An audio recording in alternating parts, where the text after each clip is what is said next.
Welcome back. Is the ongoing Russia-Ukraine conflict a European problem? A former United States military strategist and Trump ally, Elbridge Colby, has suggested this week that Labour has been more willing than Rishi Sunak's administration was to accept Donald Trump's plan to reduce US involvement in Ukraine.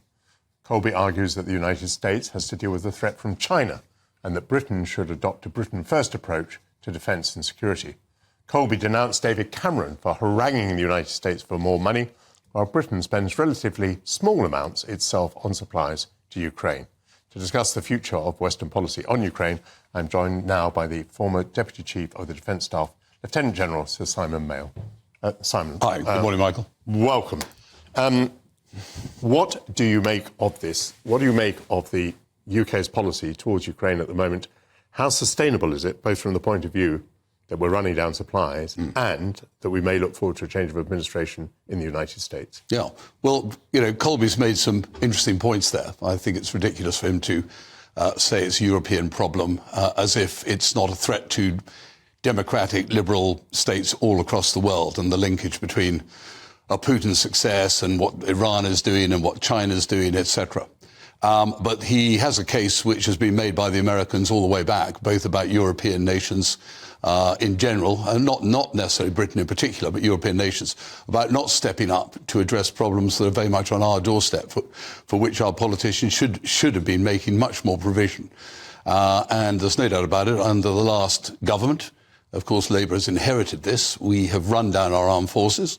We have depleted our stockpiles in a very good cause, but we haven't resupplied them.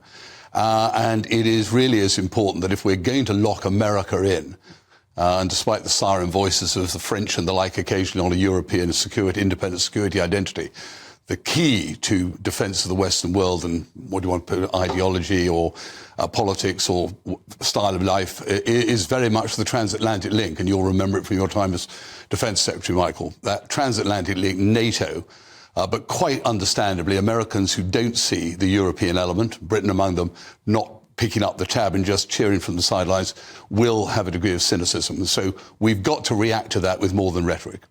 It is rather surprising to me that the American right, in particular, doesn't regard the threat from Russia as you might expect it to. I mean, traditionally, in the post-war period, the threat was from the Soviet Union. And the American right, was absolutely determined to control the Soviet Union.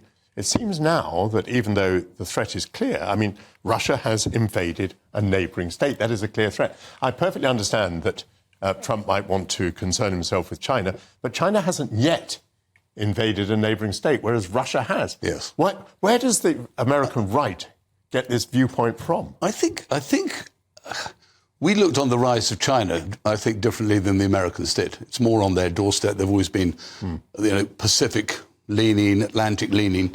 For them, they thought the Atlantic had rather gone. And I think we all did, to an extent. It's the Fukuyama vision. It's the collapse of the Soviet Union.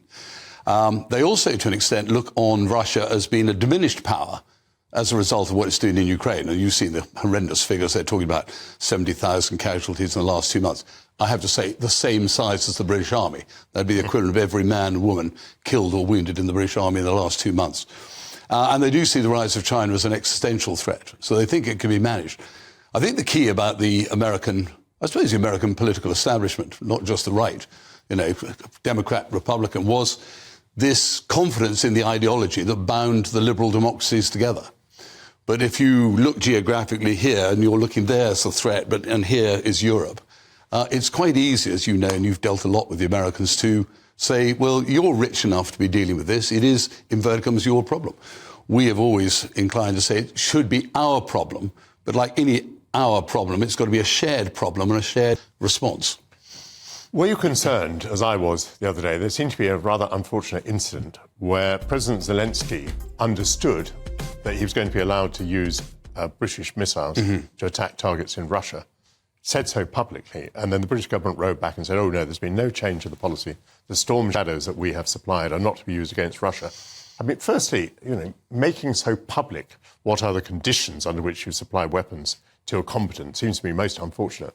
But also the idea that there was this discussion that maybe the Prime Minister had wrote back. We worried about that. I was. It always worries me, these sort of things. If these are life and death issues in many ways, battlefield outcomes depend on precisely these sort of red lines of use. And I sense the Ukrainian frustration. I, to an extent, do understand the political sensitivity about an attack on the Russian, the Rodina, the motherland, feeding the Putin narrative that we're under attack from the West. But I do think these discussions should not be had in public. They unsettle allies. They unsettle people in the front line doing the fighting. It's also pretty asymmetric, isn't it? I mean, a Chinese or a North Korean weapon can be used to attack Kiev, but a British weapon can't be used to attack a target in Russia. Well, of course, they'll say Ukrainian, and the Ukrainians have been quite bold about this. They'll say anything we manufacture is game on, but they do accept there are sensitivities in certain Western countries. Now, to an extent, here we are 2.5, moving on towards 3 years into this conflict. It's not getting any better. The security of Europe is definitely at stake on the outcome of this. Putin seems absolutely convinced in old Russian style that he can continue to wear the West down. And just going to fighting to a standstill or a stalemate, Michael, gives to an extent Putin a narrative victory in which he holds on to what he's got. And he will be watching what happened in America last night, because on the outcome of the presidential election in November will depend fundamentally which way the policy goes, because whatever the French, Germans, ourselves do, it is not a war winner. It's really important. What the Americans do will be absolutely critical, and their instinct, for many of them, as you say, will be to look to the Pacific, which I think would be utterly the wrong move. But it's exactly what European politicians need to be making the case now to whichever administration comes in, that you must stay bound with the European, Western European, increasingly Eastern European democracies. Donald Trump has survived the assassination attempt last night. One can speculate that he emerges stronger. He certainly looked like, physically like a powerful and brave figure, quite impressive, those images coming out. His chances of being elected have probably not been diminished. They may even have been increased. We obviously have to cater for the possibility of a Trump administration. And we should take seriously, should we, that almost the first thing he'll do is lean on Zelensky for a peace settlement. Yes, he may well. I hope he'll be warned off that. At the moment, though, he has very effectively, in some ways, used the idea that America might step back. Most European members of NATO have now signed up to 2%. They've been driven up to 2.5%. He has made, in his time as president, but Obama made the same thing. He has forced European nations to confront the reality of what the world looks like.